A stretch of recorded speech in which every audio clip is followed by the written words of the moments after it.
Hello, I'm Marianne Jett, and we're here at the CoinGeek Scaling Conference here in Toronto, Canada. And I'm here with Jerry Chan. He is the GM, General Manager of SBI Holdings. Welcome. How are you doing? I'm doing fine, thank you. Thanks for having me.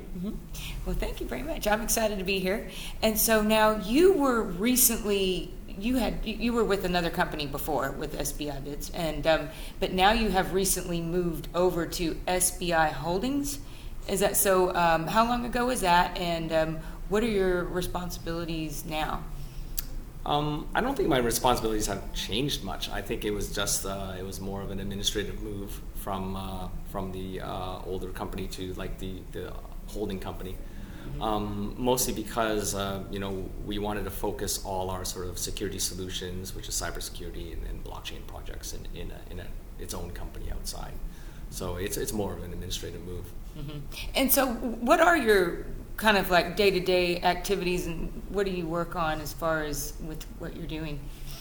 I guess, well, managing like our development teams is one part of it, but also basically synthesizing blockchain developments in the space, making sure that our strategic vision and our roadmap for the things that we want to develop as a group, as a company, are kind of aligned and sort of going in the right direction. As you know, like the space moves so quickly, right? So if you don't really keep track of like who's doing what and what's actually real and versus what's just like a flash in the pan kind of projects, then it's really easy to get inundated. So that takes us up quite a bit of my time. Also, I guess finally we do have an investment branch in SBI Investments, and we do have a fund which is focused on AI and blockchain. So helping the folks in the investment department sort of filter out the worthy projects and companies is another part of what I do. So there's different branches at SBI, and it sounds like there's also the mining side of things as well. And do you oversee that as well for mining? I don't oversee it directly. The mining part it's a separate company, but I do work very closely with the folks who are in charge of that. And so that is spun off as its own business because it's kind of it's launched. It's in production, as it were. And so yes, we have mining operations, and that is very much it's a very, what do you call it? It's like a hard hat engineering kind of business. So there's a lot of finding cheap power and going in places of the world which are maybe underdeveloped and would like to sort of take advantage of the fact that they have either cheap labor or cheaper power and would like to somehow monetize that. So I think that's kind of interesting. It's very interesting. It's one of the industries that was birthed by Bitcoin, which it's actually empowering a lot of countries around the world which are not as developed as the G7 nations. So it's very interesting. So what is your background? You sound kind of like you have a financial background, the way you talk and the way I've the interviews that I've seen you, and so I was just wondering what your background is. I'm an electrical engineer by training. I'm actually from here in Canada, Waterloo actually.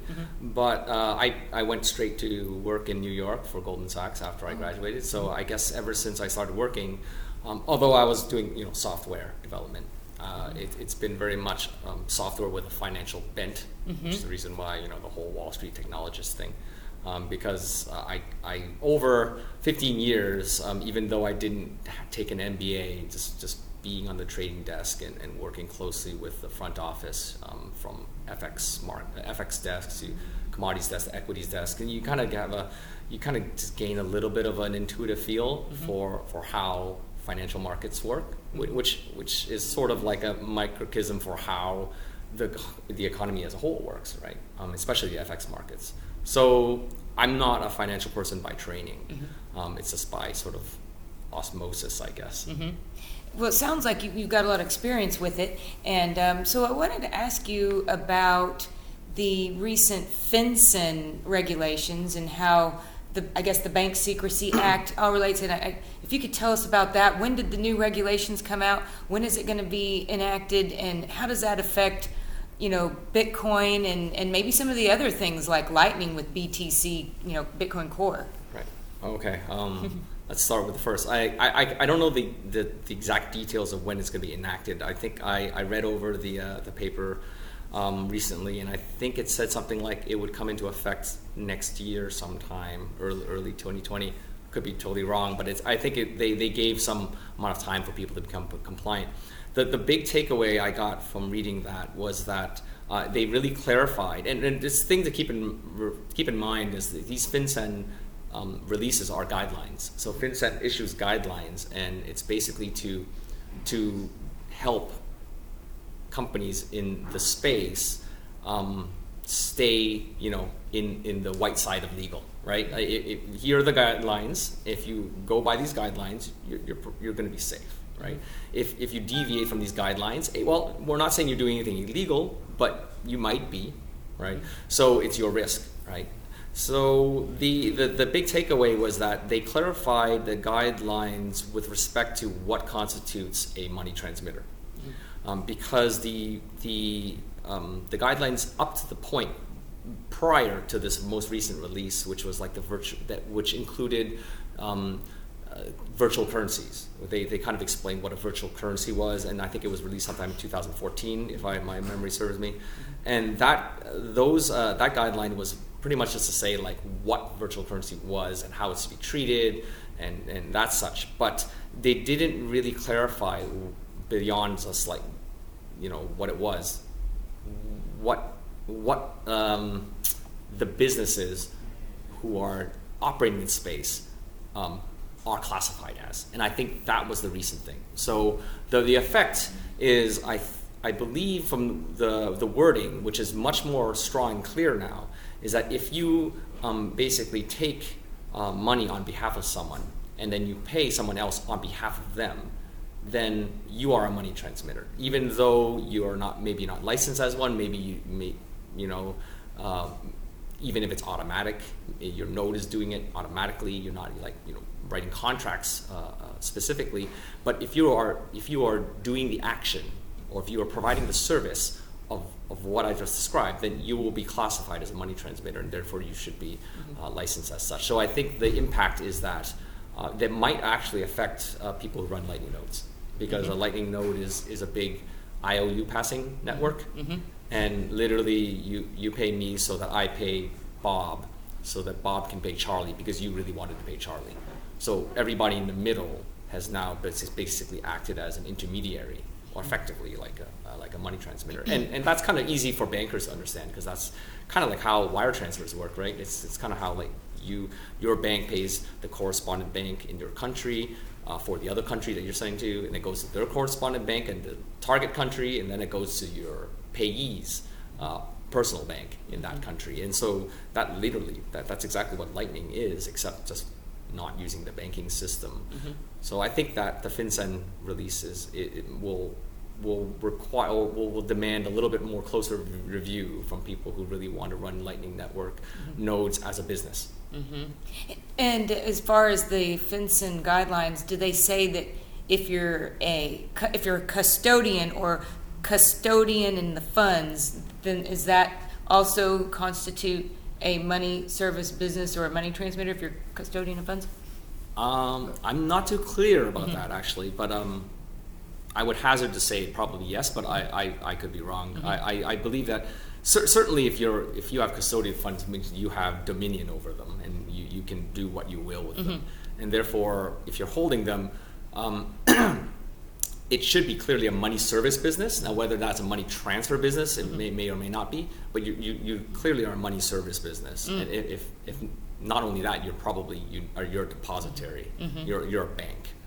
For some reason, I thought I read that a little bit of the FinCen guidelines and something about if you were a custodian of funds that then you would be a money transmitter. And is there a difference between money transmitter and a money service business at all, or are they pretty much essentially the same in this respect? Wow, you're really putting me in a spot here for the legal terms. I think the custodial means you definitely are liable, right? You are liable if those funds go missing. You're literally safeguarding someone else's money. So that's kind of like a very big deal, and that to get a custodial license is pretty hard. That's the difference between trust banks and regular depository banks. Right? A trust bank usually is much harder to get the license for because they usually need to match their deposits one-to-one with some other funds, so that if for some reason you lose your customers' funds, then it's all backed up with your own money, right? So I guess by effect of holding people's money, you're probably going to transmit it on their behalf. Money service business is a little bit more of a lighter classification. That just means that you're handling money. Like a payment service, like PayPal is a money service operator, money service business. So, you can't really say PayPal is your bank, nor your custodian, right? So with Lightning, essentially anybody who has a Lightning node that's going to be, if they're taking custody of the funds or whatever, it sounds like they will need an MSB license, at least a money service business license, pretty much, is from what we understand. It's possible. It's I'm not a lawyer. So I guess it's kind of like, in that gray area, but it seems like Lightning will have to have KYC, anti-money laundering type of information. I mean, I don't know if that's still kind of gray, or that's like, no, you're definitely, you're going to need it. Well, that's the key point. One of the key things that will get you licensed as a money service operator, and especially a transferring business, is the fact that you need to keep records, and you need to do KYC filtering, right? You need to do AML filtering, which is know your client and anti-money laundering. So you can't not know your client, right? Because the reason why these institutions are licensed is because when authorities need to stop the movement of illicitly gained funds, right? They would go to these companies which have this license, say, if you see any money from this, and this individuals or these accounts, just don't process it. Now, if you are classified as one of these businesses, and then the authorities come to you and say, like, if you see this, don't process, and you can't, because I don't know, maybe you can't, that's just not a feature of your Lightning node or whatever like that, then you might be in trouble. So I don't really see this as something that's worthwhile for the regulators to chase down every person running a node in their basement. That doesn't make sense. They're not going to do that. It's just going to take like one big illegal transfer that moves through the Lightning Network to bring down, all the regulators onto the system. So nothing's going to happen until somebody abuses the system. So they'd probably go after maybe to start a large Lightning node where they have stores to take custody of a lot of funds, and that's where they probably start with. It sounds like. And so now, but as far as like Bitcoin, which is ticker symbol BSV, of course, and not the airdrops. Have to remind everybody. With Bitcoin, that is peer-to-peer transfer. I mean, I think, if you have just one person sending money to the next person on chain, on Bitcoin, BSV, then there's really no MSB going on or money transmission licenses needed in that respect, right? I mean, right, because so what makes money fungible is if you receive cash, because you are selling something to me, and I give you cash. That cash is legally obtained, and that literally means it's legal. It's clean money. If you have no reason to believe that the funds have been illicitly obtained, so you do not suspect that it's counterfeit. You do not suspect that I'm a some criminal, and these funds came in a metal suitcase or something like that, and it looks a little suspicious. If you have no reason to suspect that these are illicit funds, and you accept it, and then you give me some products for it, then that is a totally fine peer-to-peer transaction, and the money is literally funged, or if that's a word. I think fungible. I just made up a new word. Funged. It is melted or mixed. That people always talk about making code mixers for coins. You don't need code mixers because money is legally mixed. So what that means is that if, for some reason, later on those funds have been discovered that those were proceeds of crime, the government or the police or whatever, they have no right to take that money from you. That money is yours now, even though it is proceeds of crime, because at the time you accepted it and there was no means to it was me to you. It wasn't through an intermediary, and you made a trade in good faith, or so that's kind of like that's kind of immune. It's legally protected, because if that wasn't the case, then can you imagine if that wasn't the case, right? If that wasn't the case, then every 7-Eleven cashier is going to need to introspect every dollar bill with a microscope and check for traces of cocaine or something. It would just be commerce would stop. So these fungibility laws for money exist before Bitcoin, right? So it kind of sounds like cash. Cash is very similar with Bitcoin sending me to you or me to a store. It's just like cash, as far as how it's being treated. As far as the FinCen Bank Secrecy Act is concerned, I guess it would be more like cash, or cash or barter. Oh, I see. Okay. And so now with a payment channel, I've heard Ryan Charles talk about payment channels and malleability and how that's beneficial, and using it as far as IPv6 and integrating Bitcoin, and but with payment channels. That would be probably a custodian of funds, or that whoever, if you have a Netflix and they're streaming video to the user, I would imagine, with that payment channel going on, maybe would that be like a money service business type of situation, you think? I don't know. You come up with the best questions. Okay, no, that's a very good question, and you made me think about something I haven't really thought about yet, but when you were asking, I think a payment channel, I wouldn't consider it a money transfer business. The reason why I don't think it would be is because you don't have I don't know who would have dominion of the funds. Only one of the party would have dominion of the funds. How does that manifest? If you make a payment channel, it'll be a 2 of 2, a 2 of 2 multi-sig or a multi-threshold or something. Now, if it's a 2 of 2 and they both have equal rights, then it's kind of ambiguous. So I'm not going to go there because I can't think through what that would be treated in terms of the law. But it wouldn't be set up where 2 of 2, where both sides equal, because it's a payment channel. I'm buying video from you, so it's all my money. So we put it in a 2 of 2. I'm not going to give you full 50% rights to this money. I'm going to put a time-locked refund to myself. So if I've published a time-locked refund transaction, which will basically pay everything back to me after a certain period of time, like a month or something, or a week or a day, then you have no dominion, because if you wanted to steal my money, you could only sign one half, and then all I would have to do is sit there and not sign, and then wait until the time lock engages, and then I get my money back. So therefore, you don't have custody. So by that reason alone, I will say that a payment channel is not custodial. Secondly, I would say a payment channel will probably fall under prepayment.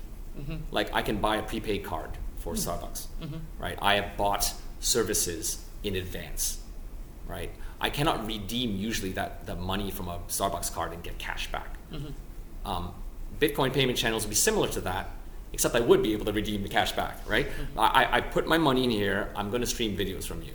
If I, for whatever reason, I went on vacation or went on a conference trip around the world and I don't use all my credits before my time lock expires, then I take all the money back. So I either get services from you or I get my money back. So I think that's pretty much like a better version of prepaid card. In fact, I think we just invented a new business model that someone's going to do now. Maybe, SBI, that'll be another project for you guys. This wasn't something that we were doing already, so I didn't leak anything. I was just brainstorming here. It's amazing how many opportunities there are with Bitcoin. It's just but it sounds like with Lightning though, and Lightning node, that is a little bit more kind of more straightforward as far as a money service business and having the KYC and all of that, more so than maybe a payment channel, a specific Bitcoin payment channel. Right. Because at the end of the day, if you run a Lightning node, you're probably gonna charge a little bit of fees. I think everybody's doing it now altruistically, but let's get real here. When a Lightning channel's hubs get big enough, because they can collect the most funds, then the little people are gonna compete by trying to connect them, and they're gonna want something out of it. So I think. Now, I could be wrong here, but I think the last time I read something about Lightning, they were trying to work out a way by which fees can be sort of shared among the people who relay, right? Because there has to be some sort of incentive for you to act as a relay, besides altruism and ideology, right? To make you run a node in your basement. So if your purpose of running a Lightning node is literally to act as a relay, and you're charging a fee for it, you are literally just describing what the FinCen Guidelines have said. If you do this, you're a money transfer business. Because look, you're doing it not to buy something. You are facilitating the movement of money by paying your money, taking somebody else's money, doing them a service, and charging them a fee. So I don't care how you do this, how you get it done via code, via node, it doesn't matter. But in the real world, that's functionally what you're doing. And if you're doing that functionally, you're classified as a money service. Yeah, that makes a lot of sense. And so, and for Bitcoin, peer-to-peer, I mean, you've got miners, but that's not, miners are taking fees for a transaction because you're on chain, versus Lightning, like BTC Core, where if you're doing Lightning, it's like one person on Lightning, and then it goes to another person on Lightning node, and then to the next and the next. There's someone in between making fees. So, so it's interesting because miners are taking fees, but they're not a money service business, though. Can you explain how that is? I guess you asked all the good questions. This is not scripted, by the way. So that's a very good question, and they are not money service or transfer business in Bitcoin. The reason is because me giving you Bitcoin via transaction, I will just hand you a transaction. You just check with the miners, hey, has this been spent? So far, you're just asking for a knowledge-based service, right? Has this been spent? Have you seen this before? If they say no, if enough of them say no to convince you that, okay, I think it's probably not been spent, then you accept that, you accept my signed transaction, and you give me the goods I paid for.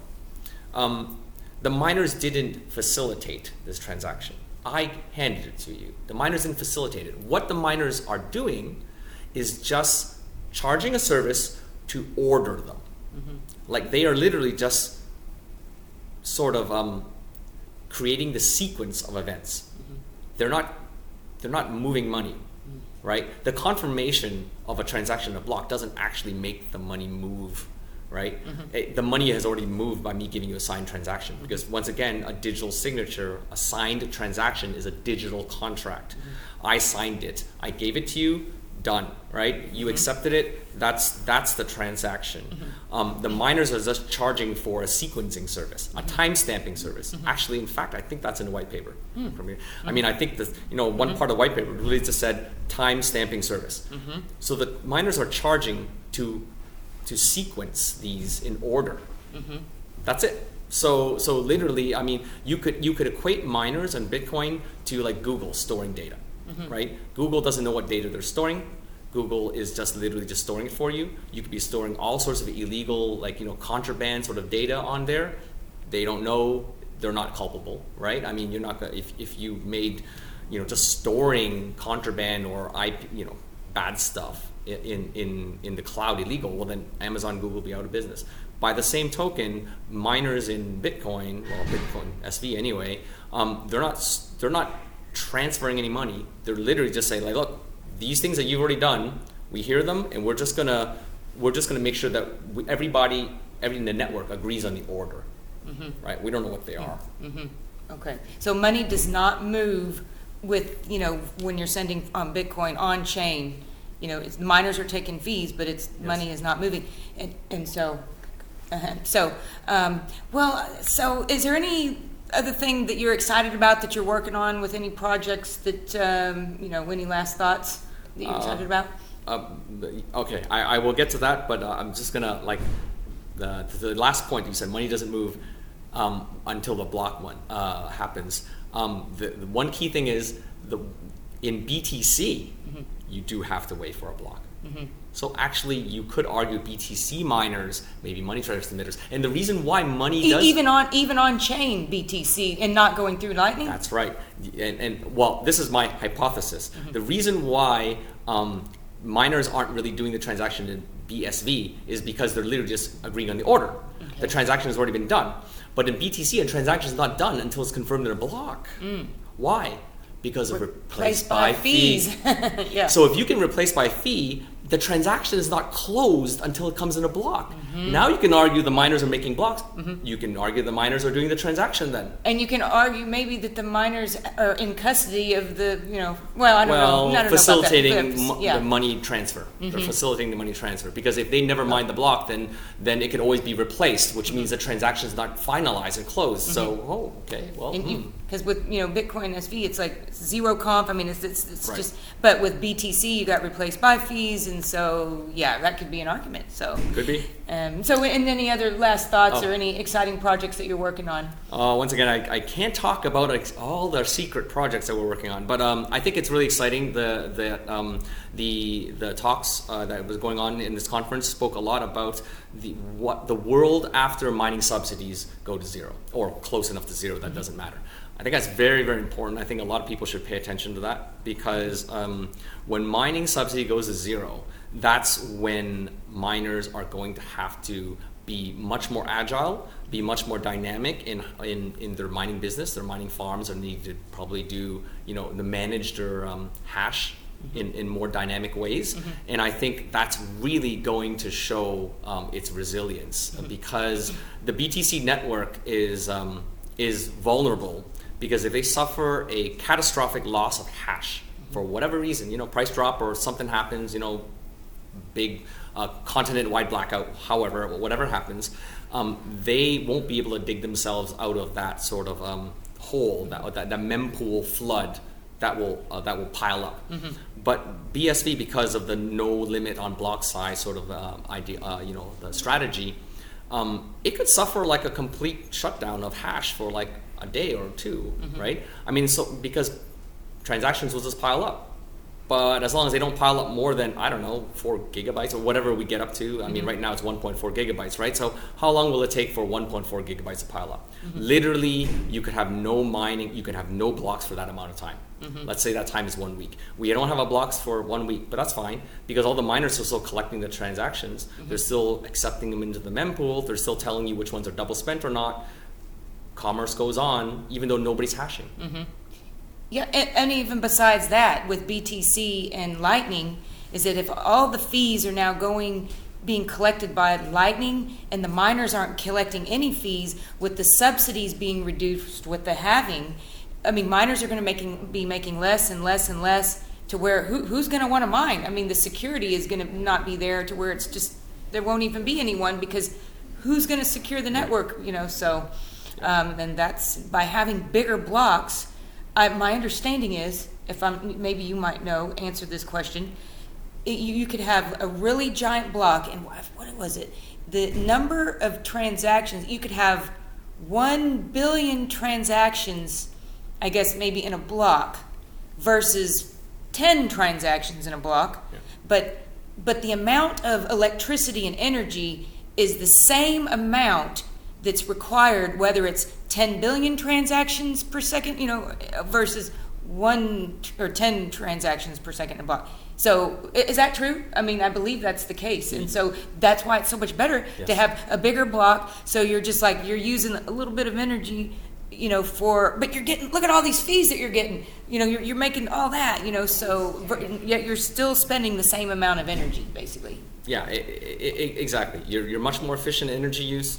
And also, so basically, you could also scale up and down your hash. That I think that's the key. I mean, your mining hash power can fluctuate. It's allowed to fluctuate because you can go up and down, and the more transactions you process, the more energy efficient you are, and you can even be more eventually efficient than the entire banking system, the current banking system, right?